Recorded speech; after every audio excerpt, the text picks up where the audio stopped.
ബുക്കുകളെ അഗാധമായി പ്രേമിക്കുന്ന എൻ്റെ പ്രിയപ്പെട്ട ബുക്ക് ലവേഴ്സിന് ഈ ഒരു ചാനലിലേക്ക് സ്വാഗതം. ഇന്നുവരെ എല്ലാ ശനി ഞായർ ദിവസങ്ങളും നമ്മൾ ഒരു ബുക്കിൻ്റെ ഫുൾ സ്റ്റോറി പറയുന്ന ലോങ് വീഡിയോസ് ഇടാൻ വേണ്ടിയിട്ട് തീരുമാനിച്ചിട്ടുണ്ട്. അത് എത്രത്തോളം പ്രാവർത്തികമാവുമെന്ന് അറിയില്ല, എങ്കിലും എന്നെക്കൊണ്ട് മാക്സിമം പറ്റുന്ന രീതിയിൽ ഞാനത് ചെയ്യുന്നതായിരിക്കും. പാർട്ട് ബൈ പാർട്ടായിട്ടായിരിക്കും ഇടുന്നുണ്ടാവുക. വല്ലാതെ ലോങ് വീഡിയോസ് ഇട്ടാൽ ചിലപ്പോൾ അത് നിങ്ങൾക്ക് മുഷിച്ചിലുണ്ടായേക്കാം. ബാക്കി നിങ്ങളുടെ സപ്പോർട്ടിനനുസരിച്ചിട്ടായിരിക്കും വീഡിയോയുടെ ലെങ്ത്ത് കൂടുക. മാക്സിമം സസ്പെൻസ് നിലനിർത്തിക്കൊണ്ടായിരിക്കും ഓരോ പാർട്ടും ഞാൻ അവസാനിപ്പിക്കാൻ ഉദ്ദേശിച്ചിട്ടുള്ളത്. ഇത് എത്രത്തോളം വർക്കാവും എന്നുള്ളത് നിങ്ങൾ കേട്ടതിന് ശേഷം പറയാവുന്നതാണ്. അഗാഥ ക്രിസ്റ്റിയുടെ ബുക്കുകളിൽ നിന്നാണ് നമ്മൾ തുടങ്ങുന്നത്. സ്റ്റാൻഡലോൺസ് ആണ് നമ്മൾ ആദ്യം ചെയ്യുന്നത്. അതിനുശേഷം നമ്മൾ പോയിറോട്ട് സീരീസിലേക്കും മിസ് മാർപ്പിൾ സീരീസിലേക്കും കിടക്കും. ഇതിൻ്റെ ഇടയിൽ നിങ്ങൾക്ക് എന്തെങ്കിലും സ്പെഷ്യൽ ബുക്കുകളൊക്കെ ചെയ്യുന്ന ആഗ്രഹം ഉണ്ടെങ്കിൽ കമൻറ്റ് ബോക്സിൽ പറയാവുന്നതാണ്. അപ്പോൾ ഞാൻ വായിച്ചിട്ടുള്ളതാണെങ്കിൽ അത് എത്രയും പെട്ടെന്ന് ചെയ്യുന്നതായിരിക്കും. അതല്ല ഞാൻ വായിച്ചിട്ടില്ല എന്നുണ്ടെങ്കിൽ അത് വായിച്ചതിന് ശേഷം ഞാൻ ആ ഒരു വീഡിയോ ചെയ്യുന്നതായിരിക്കും. അപ്പോൾ ഇന്ന് നമ്മൾ ചെയ്യാൻ പോകുന്നത് അഗത ക്രിസ്റ്റിയുടെ why did they ask Evans എന്ന് പറയുന്ന ഒരു മിസ്റ്ററി ത്രില്ലർ സ്റ്റാൻഡലോൺ ബുക്കാണ്. ഈ ഒരു ബുക്കിൻ്റെ പ്രൈസ് വന്നിട്ട് ഏകദേശം 300-360 രൂപയാണ് വരുന്നത് കടകളിൽ നിന്ന് വാങ്ങിക്കുമ്പോൾ. അതല്ല ഓൺലൈൻ ഷോപ്പിങ്ങിനാണെങ്കിൽ അതിന് വ്യത്യാസം ഉണ്ടായിരിക്കും. പിന്നെ ഇതിൻ്റെ കൃത്യം റേറ്റ് എനിക്ക് പറയാൻ പറ്റാത്തത്, ഞാനൊരു ബൾക്ക് ഓഫ് അഗാഥ ക്രിസ്റ്റിയുടെ ബുക്ക് എടുത്തപ്പോൾ എനിക്ക് നല്ല രീതിക്ക് ഒരു ഡിസ്കൗണ്ട് കിട്ടിയിട്ടുണ്ടായിരുന്നു. അതുകൊണ്ട് തന്നെ ഒരു ബുക്കിന് എത്ര രൂപയാവും എന്നുള്ളത് എനിക്ക് കൃത്യമായിട്ട് പ്രിഡിക്റ്റ് ചെയ്യാൻ ഭയങ്കര ബുദ്ധിമുട്ടുണ്ട്. ഈ ഒരു ബുക്കിൽ ഏകദേശം 35ഓളം ചാപ്റ്റേഴ്സും 292 പേജുകളുമാണുള്ളത്.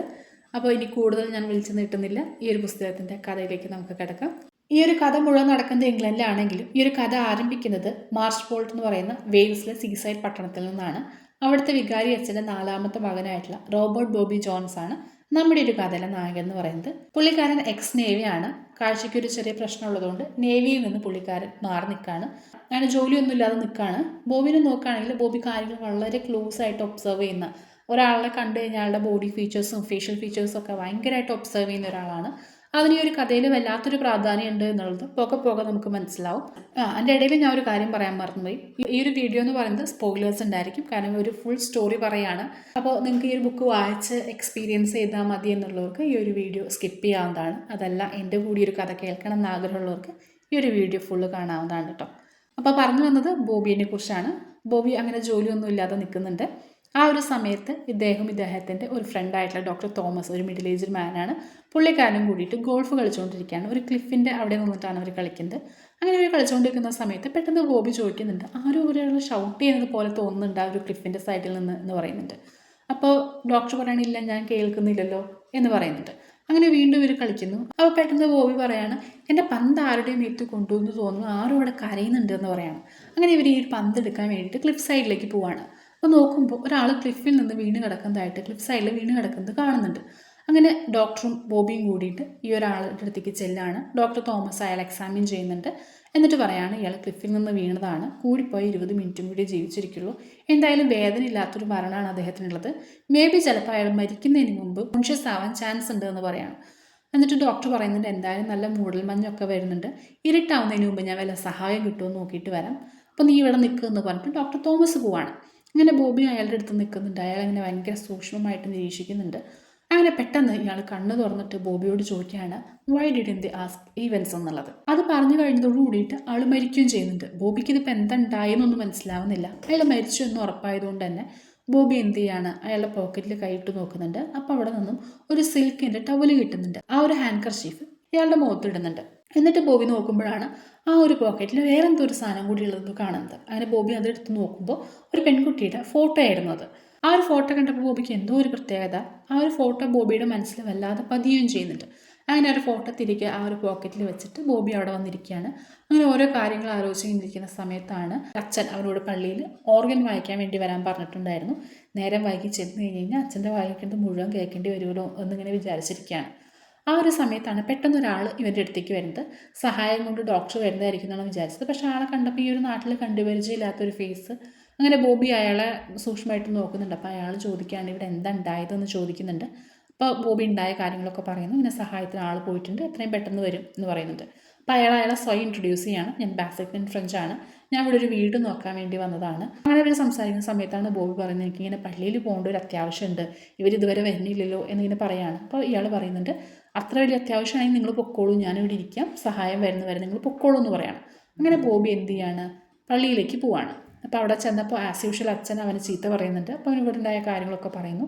അപ്പോൾ അച്ഛൻ പറയുന്നുണ്ട്, ഞാൻ എത്ര വട്ടം അധികാരികളോട് പറഞ്ഞതാണ് ആ ക്ലിഫ് സൈഡിൽ എന്തെങ്കിലും ഒരു പ്രൊട്ടക്ഷൻ വെക്കാൻ അല്ലെങ്കിൽ എന്തെങ്കിലും ഒരു ഫെൻസോ എന്തെങ്കിലും പണിയാൻ വേണ്ടി ഞാൻ പറഞ്ഞതാണ്.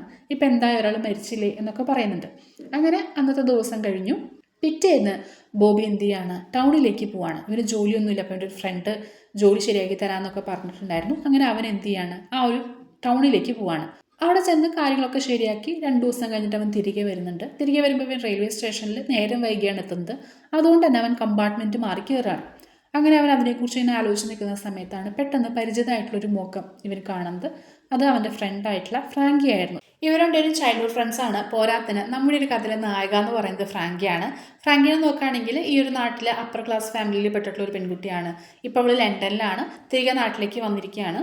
പോരാതെ ഭയങ്കര ക്യൂരിയസ് ആയിട്ടുള്ള ഒരു പെൺകുട്ടിയാണ്. എന്തെങ്കിലും ഒരു കാര്യത്തിന് വേണ്ടിയുള്ള രഹസ്യം കണ്ടെത്താൻ ഭയങ്കര ഡെഡിക്കേറ്റഡ് ആയിട്ടുള്ള, അതിൻ്റെ ഏതറ്റം വരെയും പോകുന്ന, എന്ത് റിസ്ക് എടുക്കുന്ന ഒരു പെൺകുട്ടിയാണ്. അത് പോകെ പോകെ നമുക്ക് മനസ്സിലാവും. ഇനി തിരികെ കഥയിലേക്ക് വന്നു കഴിഞ്ഞ് കഴിഞ്ഞാൽ ഇവർ രണ്ടുപേരും സംസാരിക്കുകയാണ്. അപ്പോഴാണ് മനസ്സിലാവുന്നത് എന്തിനാണ് ബോബി ടൗണിലേക്ക് പോയിട്ടുള്ളതെന്ന്. അവിടെ അവൻ്റെ ഫ്രണ്ടായിട്ടുള്ള ബാഡ്ജർ എന്ന് പറയുന്ന വ്യക്തിക്ക് ഒരു ഗ്യാരേജ് ഉണ്ട്. ആ ഒരു ഗ്യാരേജിൽ ഇവന് ജോലി ശരിയായിട്ടുണ്ട്. അപ്പോൾ അതിൻ്റെ ആവശ്യങ്ങൾക്ക് വേണ്ടിയിട്ടാണ് പോകുന്നത്. അങ്ങനെ ഇവർ വീണ്ടും സംസാരിക്കുന്നു. അപ്പോഴാണ് ഫ്രാങ്കി ചോദിക്കുന്നത്, ഇങ്ങനെ നമ്മുടെ നാട്ടിലൊരു മരണം നടന്നിട്ടുണ്ടല്ലോ എന്നുള്ളത്. അപ്പോൾ ബോബി അതിനെക്കുറിച്ച് പറയുന്നുണ്ട്. എന്നിട്ട് ബോബി ചോദിക്കുകയാണല്ല, നീ ഇതിപ്പോൾ എങ്ങനെ അറിഞ്ഞു എന്ന് ചോദിക്കുന്നുണ്ട്. അപ്പോൾ അവളൊരു ന്യൂസ് പേപ്പർ ഇവന് കൊടുക്കുകയാണ്. ആ ഒരു ന്യൂസ് പേപ്പറിനകത്ത് ഈ ഒരു മരിച്ച വ്യക്തിയുടെ പോക്കറ്റിൽ ഒരു ഫോട്ടോഗ്രാഫ് ഉണ്ടായിരുന്നെന്നും ആ ഒരു ഫോട്ടോഗ്രാഫിലൂടെ മിസ്റ്റർ ആൻഡ് മിസ്സസ് ലിയോ കേമൻ എന്ന് പറയുന്ന 2 പേര് ഇവരെ കോൺടാക്ട് ചെയ്തിട്ടുണ്ടായിരുന്നെന്നും ആ ഒരു മരിച്ച വ്യക്തി മിസ്സസ് ലിയോ കേമൻ്റെ സഹോദരനായിരുന്നെന്നും അദ്ദേഹം 10 കൊല്ലത്തോളം ഇംഗ്ലണ്ടിൽ ഉണ്ടായിരുന്നില്ല, തിരികെ നാട്ടിൽ വന്നപ്പോൾ വെയിൽസിലേക്ക് വാക്കിംഗ് ടൂർ പോവുകയായിരുന്നു എന്നുള്ളത്.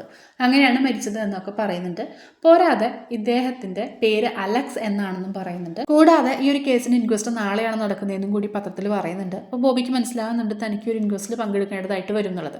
അങ്ങനെ ഇവർ മാർച്ച് ബോട്ടിലുള്ള റെയിൽവേ സ്റ്റേഷനിൽ വന്നിറങ്ങാണ്. ഫ്രാങ്കിക്ക് പോകാനുള്ള കാറൊക്കെ അവിടെ കിടക്കുന്നുണ്ട്. ബോബിക്ക് ഫ്രാങ്കി എന്ത് ചെയ്യാണ്, ലിഫ്റ്റ് ഓഫർ ചെയ്യാണ്, ഒരുമിച്ച് പോകാമെന്ന് പറയാണ്. അങ്ങനെ ഒരുമിച്ച് പോകുന്ന സമയത്ത് ഫ്രാങ്കി ചോദിക്കുന്നുണ്ട്, ഇനി അയാൾ ആരെങ്കിലും പർപ്പസ്ഫുള്ളി ആ ഒരു ക്ലിഫിൻ്റെ മുകളിൽ നിന്ന് തള്ളിയിട്ടതാവോ എന്ന് ചോദിക്കുന്നുണ്ട്. ബോബി പറയുന്നുണ്ട്, അല്ല അങ്ങനെയൊന്നും ചാൻസ് ഒന്നുമില്ല, ഇപ്പം എന്താ അങ്ങനെ പറയാൻ എന്ന് ചോദിക്കുകയാണ്. അപ്പോൾ ഫ്രാങ്കി പറയാണ്, അങ്ങനെയാണെങ്കിൽ ഒരു കേസ് ഭയങ്കര എക്സൈറ്റഡ് ആവുമല്ലോ എന്ന് പറയാണ്. അങ്ങനെ പിറ്റേന്ന് ഇൻക്വസ്റ്റ് നടക്കുന്ന സമയമാണ്. ആദ്യം തന്നെ ഡോക്ടർ തോമസിനെയാണ് വിളിക്കുന്നത്. അയാളുടെ നിന്ന് എവിഡൻസ് ഒക്കെ കളക്ട് ചെയ്യുന്നുണ്ട്. അയാൾ കാര്യങ്ങളൊക്കെ പറയുന്നുണ്ട്. അപ്പോൾ ചോദിക്കുന്നുണ്ട്, വല്ല വയലൻസ് നടന്നതിൻ്റെ വല്ല ലക്ഷണം ഉണ്ടോ എന്ന് ചോദിക്കുമ്പോൾ ഇല്ല, അയാൾ ക്ലിഫിൽ നിന്ന് വീണതിൻ്റെ ഇഞ്ചുറീസ് മാത്രമേ ശരീരത്തിൽ ഉണ്ടായിരുന്നുള്ളൂ എന്നൊക്കെ കാര്യങ്ങളൊക്കെ പറയുന്നുണ്ട്. അടുത്തായിട്ട് ബോബി വരുന്നുണ്ട്. ബോബിയോടും ഇതേപോലെ ഒരുപാട് കാര്യങ്ങളൊക്കെ ചോദിക്കുന്നുണ്ട്. ബോബിയും കാര്യങ്ങളൊക്കെ പറയുന്നുണ്ട്. അടുത്തായിട്ട് വരുന്നത് ഈ മരിച്ചുപോയ അലക്സിൻ്റെ സഹോദരി എന്ന് പറയുന്ന മിസ്സസ് ലിയോ കേമനാണ്. ലിയോ കേമനെ കണ്ട വഴിക്ക് നമ്മുടെ ബോബി ആകെ ഞെട്ടിപ്പോവാണ്. എന്തിനായിരിക്കും ബോബി ഞെട്ടിയിട്ടുണ്ടാവുക അല്ലേ? അപ്പോൾ അതറിയാൻ നാളെ വരെ കാത്തിരിക്കുക.